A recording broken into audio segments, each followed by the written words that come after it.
Ito sinasabi ng Panginoon. If you cannot give what is to Caesar, how much more can you give what is due to God? Ayan. Yan kung minsan ang hindi natin naisip. Kung yung konti, hindi mo pa maibigay, okay, lalo na, no? Kung para sa Diyos. And you know what is due to God? I think it's everything. Di ba? Lahat. Para sa Diyos naman. Because ours is a borrowed life. I will give you an example. Halimbawa, may nanghiram ng payong sa'yo, no? Kamukha ng payong ko, kung minsan nawawala no? Nanghiram ng payong sa'yo itong taong ito. Tapos, tinago niya for 6 months. Tinago niya for 6 months itong payong. Tapos, everyday nakikita mo yung taong ito. Ha? At wala mang siyang effort na ibalik sa'yo yung payong. And you know, it starts to feel wrong. Di ba? Tama naman Sa iyo yung payong at itong taong ito, parang siya na ang may-ari ng payong. Di ba? You are not, that person is not giving what is due to the real owner. Likewise sa atin, kung minsan tayo, hindi natin binibigay what is due, for example, no, to our families, to people around us, and even to our work. Kung minsan sa mga kumpanya, business entities, radio station, binibigay ba natin ang para sa radio station, for example?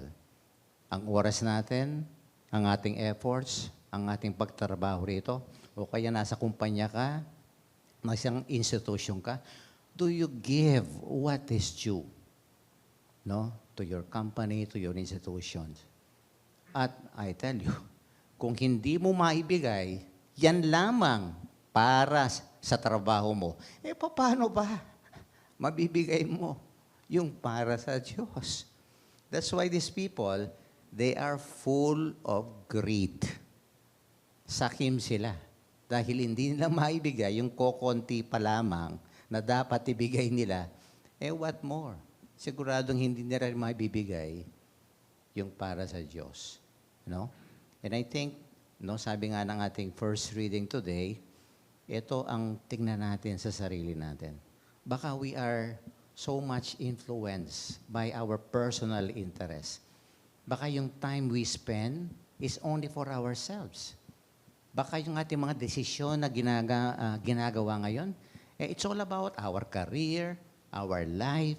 Baka masyado tayong self-centered na at hindi na natin binibigay yung para sa iba at lalong-lalo na yung para sa Diyos. No? Kaya nga sabi ng ating first reading, no? Sabi niya, malapit na yung day of God. No? Do your best. Sabi niya, it's coming soon. So, ano yung pinaka-advice nito? Sabi niya, do not be on guard. And let us allow to live in errors of lawless people, sabi niya. No? And ito, ang maganda, continue to grow in the grace and knowledge of our Lord. Continue to grow. Because we do not grow if ang sarili lang natin ang ating iniisip. Yung ating time, ginagamit natin sa sarili, and we make a lot of excuses, a lot of vices, just to serve our personal agenda. We are not giving what is due to others. We are not giving what is due to our work, and much more, we are not giving what is due to God. And I tell you, we are not true to that image. No?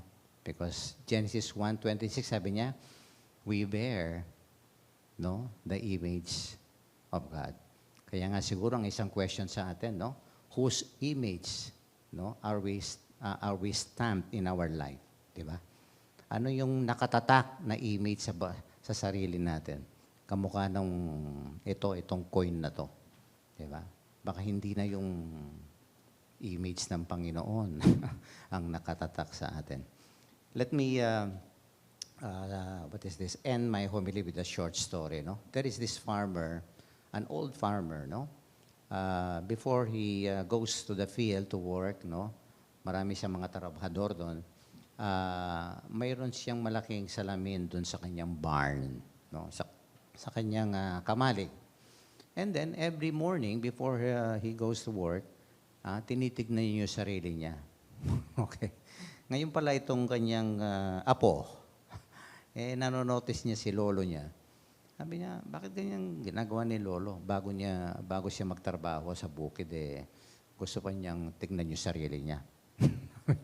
So one day, he asked, no, the old farmer, sabi niya, Lolo, why are you doing your ritual, no, of of viewing your face, sabi niya, before you go to work every day?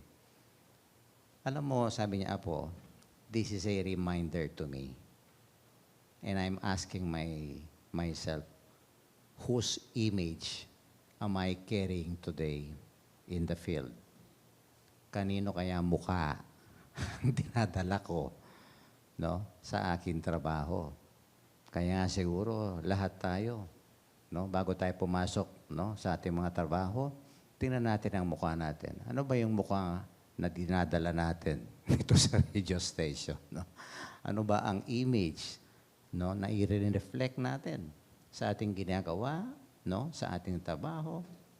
Are we, no, bearing and reflecting the image of God?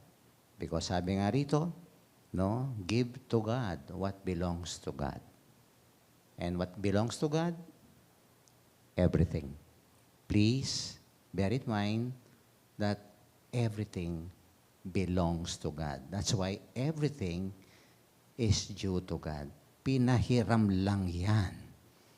Huwag nating gamitin sa ating sarili. That's why, no, I always remind, no, lahat kayo, sense of mission. Hindi lamang yung anong makukuha ko sa radio station na to. No.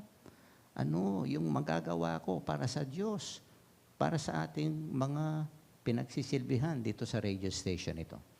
Am I giving what is due to God? Am I giving what is due to the mission entrusted to me? Kaya magandang tanong sa ating lahat yan, no? Hindi lang dito sa radio station, but lahat ng nakikinig.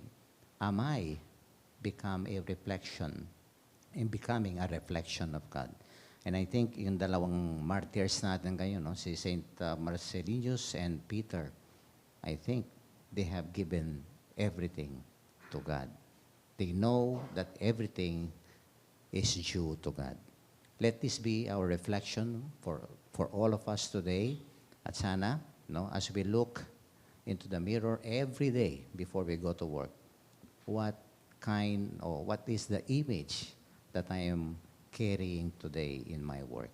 At sana makita, no, ang mukha ng Panginoon sa ating ginagawa, no, by giving everything that is due to God. Amen.